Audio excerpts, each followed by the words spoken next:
السلام علیکم every one, کیسے ہیں آپ لوگ سب؟ آئی ہوپ سب خیریت سے ہوں گے اور سب کے روزے بہت اچھے سے گزر رہے ہوں گے۔ 20 روزے گزر چکے ہیں اور عشرۂ رحمت اور عشرۂ مغفرت یہ دونوں ختم ہو چکے ہیں، اور اب ہمارے پاس تیسرا عشرہ سٹارٹ ہونے والا ہے، بلکہ سٹارٹ ہونے والا نہیں ہے، سٹارٹ ہو چکا ہے۔ 21ویں روزے سے لے کر چاند رات یعنی کہ عید سے ایک دن پہلے تک جو تیسرا عشرہ ہوتا ہے وہ آخری عشرہ ہوتا ہے، اور وہ جہنم سے نجات کا عشرہ ہوتا ہے۔ اللہ تعالیٰ اس عشرے میں ہمیں جہنم کی آگ سے نجات عطا فرماتے ہیں۔ اگر ہمارے ویسے تو مسلمان جہنم میں نہیں جائیں گے، لیکن اپنے گناہ جو ان کے ہیں وہ ضرور انہوں نے اس کے سزا تو کاٹنی ہے، اور سزا ہمیں جہنم میں ہی دی جائے گی۔ تو اللہ تعالیٰ اس عشرے میں ہم مسلمانوں کے لیے خاص رحم فرماتا ہے، اور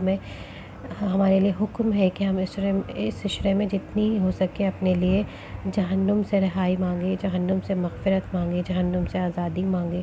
تو اس عشرے میں اللہ تعالیٰ نے خاص راتیں رکھی ہیں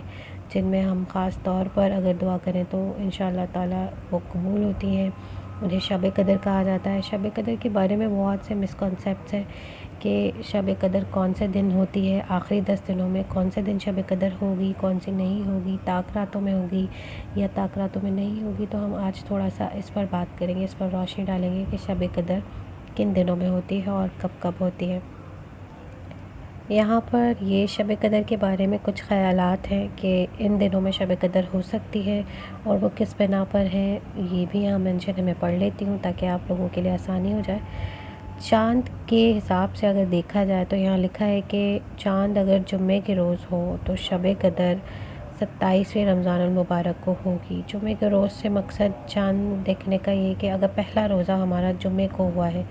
تو شب قدر 27ویں رمضان کو ہوگی۔ اب اسی طرح سے اگر چاند ہمارا ہفتے کو دکھا رمضان کا اور پہلا روزہ ہمارا ہفتے کا ہوا تو شب قدر 23ویں رمضان المبارک کو ہوگی۔ اسی طرح سے اگر چاند اتوار کے روز ہو شب قدر 29ویں رمضان کو ہوگی، یعنی اگر ہمارا پہلا روزہ اتوار کو ہوا اور چاند ہمارا اتوار کو دکھا ہے تو 29 رمضان مبارک کو ہوگی۔ ایسے ہی چاند اگر پیر کے روز ہو تو شب قدر 21 رمضان المبارک کو ہوگی۔ چاند اگر منگل کے روز ہو تو شب قدر 27 رمضان المبارک کو ہوگی۔ یہ منگل کے اور چاند جمعے کو اور منگل کے دکھنے کے چانسز شب قدر کے 27ویں ہونے کے زیادہ ہیں، کہ مطلب اگر چاند جمعے کو دکھتا ہے اور منگل کو دکھتا ہے تو شب قدر کے چانسز زیادہ ہیں کہ وہ 27ویں رمضان المبارک کو ہوگی۔ اسی طرح سے اگر چاند ہفتے کو دکھا ہے اور بدھ کو دکھا ہے تو اس میں بھی چانسز 23ویں روزے کے زیادہ ہے کہ شب قدر 23 رمضان المبارک کو ہوگی۔ اور اسی طرح سے اگر چاند دکھتا ہے جمعرات کے روز تو شب قدر 25 رمضان المبارک کو ہوگی۔ آپ اس کا اسکرین شاٹ لے کے اور اپنے پاس رکھ کے اس کو اچھے سے پڑھ کر سمجھ بھی سکتے ہیں، حساب لگا سکتے ہیں کہ کس دن آپ کے خیال سے اس کے حساب سے شب قدر ہوگی تاکہ ہم اس میں عبادت کریں۔ تو بہت سے لوگ ایسے ہوتے ہیں کہ جو ان سب باتوں میں نہیں پڑتے، وہ کہتے ہیں کہ آخری کے 10 روزے جو ہیں وہ ان میں کوئی بھی رات شب قدر کی ہو سکتی ہے۔ ہمارا کام صرف اور صرف عبادت کرنا اور اللہ تعالیٰ سے جہنم سے رہائی کی طلب کرنا ہے۔ تو یہ بھی ایک بہت اچھا ذریعہ ہے کہ ہم ان آخری کے 10 دنوں میں ہر دن کو شب قدر سمجھیں اور اسی طرح اللہ تعالیٰ سے دعا کریں تاکہ ہمیں شب قدر میں ہم حاصل کر سکیں، تاکہ ہم جب ہر رات عبادت کر رہے ہوں تو ہر رات میں کوئی ایک رات تو شب قدر ہوگی جو ہمیں مل جائے گی۔ اب اسی طرح ہمارا اس بار جو چاند دکھا تھا وہ منگل کو دکھا، اور ہمارا پہلا روزہ بدھ کو تھا، تو ہمارا اس بار چاند دکھا تھا منگل کو اور پہلا روزہ ہمارا بدھ کو تھا۔ تو اگر ہم منگل کے حساب سے دیکھتے ہیں تو یہاں پر منگل کے روز اگر چاند نظر آتا ہے تو ہمیں 27ویں رمضان المبارک کو شب قدر ملے گی، اور ہمارا روزہ پہلا بدھ کو تھا۔ تو لیکن میں یہ چاہوں گی کہ آپ لوگ ان ساری راتوں میں زیادہ سے زیادہ عبادت کریں تاکہ ہمیں جو حقیقتاً شب قدر ہے، کیونکہ یہ خیالات ہیں لوگوں کے جنہوں نے ریسرچ کی ہے، ان کے خیال کے مطابق اس طرح سے ہے کہ شب قدر ان راتوں میں ہو سکتی ہے، لیکن ہم اگر آخری کے 10 تمام دنوں میں عبادت کرتے ہیں اور وظائف پڑھتے ہیں تو اور اللہ تعالیٰ سے جہنم کی طلب کرتے ہیں، اپنے گناہوں کی طلب کرتے ہیں، اپنے لیے رحمتوں اور نعمتوں کی طلب کرتے ہیں، تو ہمیں ہر روز جب ہم کرتے ہیں تو جو بھی شب قدر ہوگی ہمیں اس میں وہ دعائیں ہماری ہوں گی اور ہم اللہ تعالیٰ سے شب قدر میں رابطے میں رہ سکیں گے۔ تو آپ جو ہے وہ یہی کریں کہ ان تمام 21 جو طاق راتیں ہیں 20ویں روزے کے بعد سے جو سٹارٹ ہوتی ہیں ان سب میں عبادت کریں۔ اب جو 20واں روزہ ہوتا ہے تو 20واں روزہ ختم ہونے کے بعد مغرب کے بعد 21ویں رات لگ جاتی ہے، تو وہی ہماری پہلی شب قدر ہے، اسی سے ہی ہمیں عبادت سٹارٹ کرنی ہے۔ تو آج میں آپ کو شب قدر کے تھوڑے فضائل بتاؤں گی اس ویڈیو میں، اور انشاءاللہ نیکسٹ ویڈیو میں آپ سے 21ویں طاق رات کے بارے میں وظائف شیئر کروں گی۔ یہاں ماہ رمضان کی طاق راتوں کی عبادت ہے، اس میں عبادات اس میں شیئر ہے، فضائل شیئر ہے یہاں پر کہ ہمیں ان کے کیا فضائل ہیں آپ پڑھیں کہ اس میں لکھا ہے۔ حضرت انس رضی اللہ تعالیٰ عنہ کہتے ہیں کہ ایک مرتبہ رمضان المبارک کا مہینہ آیا تو حضور نے فرمایا کہ تمہارے اوپر ایک مہینہ آیا ہے جس میں ایک رات ہے جو ہزاروں مہینوں سے افضل ہے۔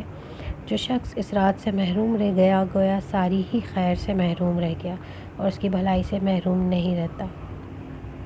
مگر وہ شخص جو حقیقتاً محروم ہی ہے۔ تو اس کا مقصد یہی ہے کہ ہم ان چکروں میں نہ پڑیں کہ ہمیشہ طاق رات 27ویں ہے یا 25ویں ہے یا 23ویں 21ویں یا 29ویں، ہم ان تمام راتوں میں اللہ تعالیٰ سے عبادت کریں اور ان کو شب قدر مان کے چلیں تمام راتوں کو، تبھی ہمارے لیے فضیلت زیادہ ہے۔ اور یہ آپ دیکھیں اس میں اور بھی فضائل لکھے ہوئے ہیں، آپ ان کو پڑھ سکتے ہیں۔ یہاں پر بھی لکھا گیا ہے کہ آخر کے عشروں کی طاق راتوں میں 21، 23، 25، 27 اور 29 یہ رمضان کی آخری رات میں جو شخص ایمان کے ساتھ ثواب کی نیت سے اس رات میں عبادت کرے اس کے پچھلے سب گناہ معاف ہو جاتے ہیں۔ تو آپ یہ دیکھیں کہ یہاں پر کتنا اس کے بارے میں لکھا ہوا ہے، آپ اس کو پڑھیں تفصیل سے اور اپنے آپ کو تیار کریں دل سے، دماغ سے، ذہن سے، روح سے کہ ہمیں ان آخری 10 دنوں میں اللہ تعالیٰ سے عبادت کرنی ہے، اللہ تعالیٰ کی عبادت کرنی ہے، بہت زیادہ عبادت کرنی ہے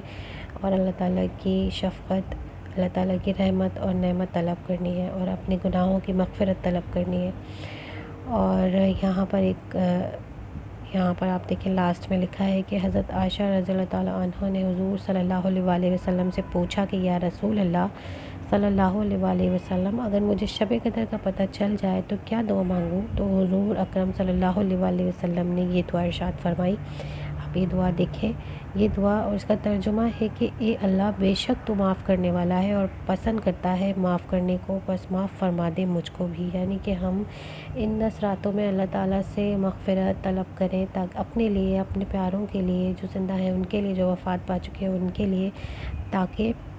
اللہ تعالیٰ ہم سے راضی ہو جائے اور ہمارے پچھلے گناہوں کو اور ہمارے اپنوں کے گناہوں کو معاف فرمائے اور ہمیں اپنی نعمتوں اور رحمتوں سے نوازے۔ تو اب میں آپ سے ملتی ہوں انشاءاللہ 21ویں روزے کی وظائف کے ساتھ اور 21ویں شب کی عبادت کی ویڈیو کے ساتھ، تو تب تک کے لیے اجازت دیں اور دعا میں مجھے، میری فیملی کو، سب کو یاد رکھیں، میرے چینل کو لائک، سبسکرائب اور ویڈیوز کو شیئر ضرور کریں۔ اللہ حافظ۔